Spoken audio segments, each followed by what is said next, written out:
Hi. അപ്പം ഇന്ന് നമുക്ക് കുറച്ച് നെമ്മീൻ കിട്ടിയിരിക്കണം കേട്ടോ. നല്ല സൂപ്പർ നെമ്മീനാട്ടോ. ആദ്യം നമുക്കൊന്ന് റെസ്റ്റോറൻറ്റ് സ്റ്റൈലിൽ നമുക്കൊന്ന് ഫ്രൈ ചെയ്തെടുക്കാം. അപ്പം നമുക്ക് അതിനുള്ള മസാലയൊക്കെ ഒന്ന് കൂട്ടിയെടുക്കാം കേട്ടോ.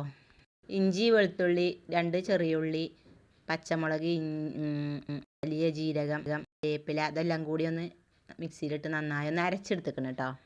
പിന്നെ മുളകും പൊടി, മഞ്ഞൾപ്പൊടി, ഒരു നുള്ള് മല്ലിപ്പൊടി, പിന്നെ കുരുമുളക് പൊടി, പിന്നെ നമ്മളിത് അരച്ചെടുത്ത ഈ ഇഞ്ചി വെളുത്തുള്ളി പേസ്റ്റ് ഇതെല്ലാം കൂട്ടി നന്നായി ഒന്ന് മിക്സ് ചെയ്തെടുത്തു കേട്ടോ. ഉപ്പ് ഇട്ടിക്കണം. അതിന് ശേഷം ഞാനൊരു നുള്ള് അരിപ്പൊടിയും കൂടി ചേർത്ത് കൊടുത്തേക്കണം കേട്ടോ. പിന്നെ നുള്ള് കായപ്പൊടി. ഇതിലേക്ക് നമുക്ക് ഈ കഷ്ണങ്ങളായി ചെറിയ നമ്മൾ ബീഫൊക്കെ പൊരിച്ചൂലേ അങ്ങനെ നീളത്തിലാണ് കേട്ടോ അരിഞ്ഞെടുത്തേക്കണ്. അതും കൂടി അതിലിട്ട് നല്ലോണം ഒന്ന് മിക്സ് ചെയ്തെടുത്തു. പിന്നെ കുറച്ച് ടൊമാറ്റോ സോസ് ഉണ്ടായിരുന്നു, അതും കൂടി ഒഴിച്ച് നല്ലോണം ഒന്ന് മിക്സ് ചെയ്തു കേട്ടോ. അപ്പം ഇനി നമുക്കിത് ഫ്രൈ ചെയ്യാം.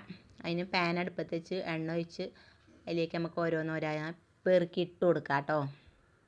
അപ്പം അത് നീളത്തിൽ കട്ട് ചെയ്ത പിന്നെ മീനായതുകൊണ്ട് ഫ്രൈ ചെയ്ത് കഴിയുമ്പോൾ നമുക്ക് ബീഫായി തോന്നും കേട്ടോ. അടിപൊളി ടേസ്റ്റാണ്. അപ്പം ഇങ്ങനെയൊക്കെ ഒന്ന് ഉണ്ടാക്കി നോക്കുക. സൂപ്പറാണ്. റെസ്റ്റോറൻറ്റ് സ്റ്റൈലിലാണ് കേട്ടോ ഉണ്ടാക്കിയിരിക്കണത്. അപ്പോൾ ട്രൈ ചെയ്യാത്തവരൊക്കെ ഒന്ന് ട്രൈ ചെയ്ത് നോക്കുക. സൂപ്പറാണ്. സബ്സ്ക്രൈബ് ചെയ്യാത്തവരൊക്കെ സബ്സ്ക്രൈബ് ചെയ്ത് ലൈക്ക് ചെയ്ത് ഷെയർ ചെയ്യുക. പിന്നെ നമ്മളെ ഫ്രൈ സൂപ്പറായിരിക്കണം കേട്ടോ. ബായ്.